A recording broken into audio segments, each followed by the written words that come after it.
Yeah. This was a New York Times headline. All they have to do, pick up the phone, call USPP, and say, hey, what were the plans with Lafayette Park today?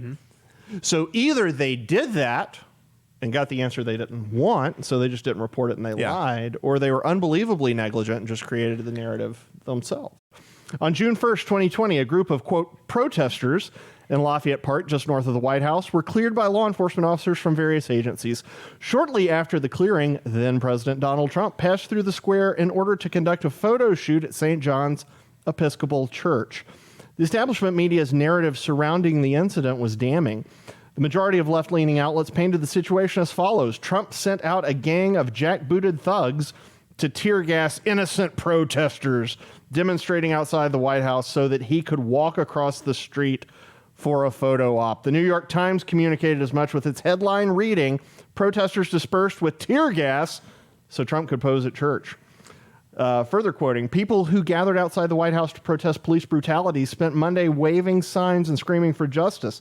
They watched as police officers and National Guard units flooded Lafayette Square, delivering on a threat made by President Trump. And just before the city's 7 p.m. curfew went into effect, they were hit with flashbang explosions and doused with tear gas, the outlet reported. Turns out that narrative was completely false. Newly released government report found that Trump's visit to the church had absolutely nothing to do with law enforcement officers' decisions to clear the area. Imagine that. The evidence we obtained did not support a finding that the USPP cleared the park to allow the president to survey the damage and walk to St. John's Church, the report said, according to USA Today. In fact, the report found that the USPP, the agency overseeing Lafayette Square, had already planned to clear the park hours before learning of Trump's intention to visit, so says The Hill. This is a spectacular example.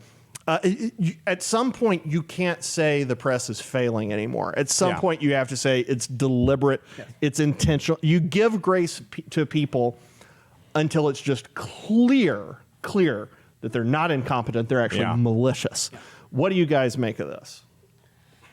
It's hard to be surprised anymore, but it is truly spectacular to how wrong they were on this. And it's nice how tied up in a neat little bow this is, that we get to see exactly, no, they were planning on doing it hours before Trump had even learned of it. And, that was horribly written. I don't know who wrote that. By the way, that piece was written by our own Michael Austin. Michael Kershaw, yeah. Just kidding. I'm just kidding.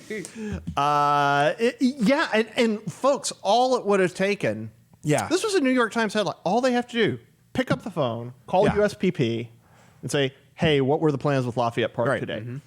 So either they did that and got the answer they didn't want, so they just didn't report it and they lied, or they were unbelievably negligent and just created the narrative themselves. Yeah, and I remember looking at social media posts, like looking at, all the social media posts that I'm a part of and all my friends and people that I've known in past in my life in the past, and they all jumped on that story. And it's not just the media. The media says their narrative, and then all of the mindless drones on social media that just follow everything they say, they keep putting it out like, oh, what a horrible person. He's trying to look like a fake Christian while, taking out all these peaceful protesters, which, by the way, they were rioting and they were destroying Lafayette Square. Those were not peaceful protesters. The purpose was to defend a fence. It was the whole purpose of actually fixing the fence, was because people had broken the fence in the first place. Right. Oh, that's a great point. They were closing it down to repair rioter damage. Yeah, so the rioters had destroyed fencing in the area, and the reason they were getting cleared out is because they wanted to rebuild that fencing. So with each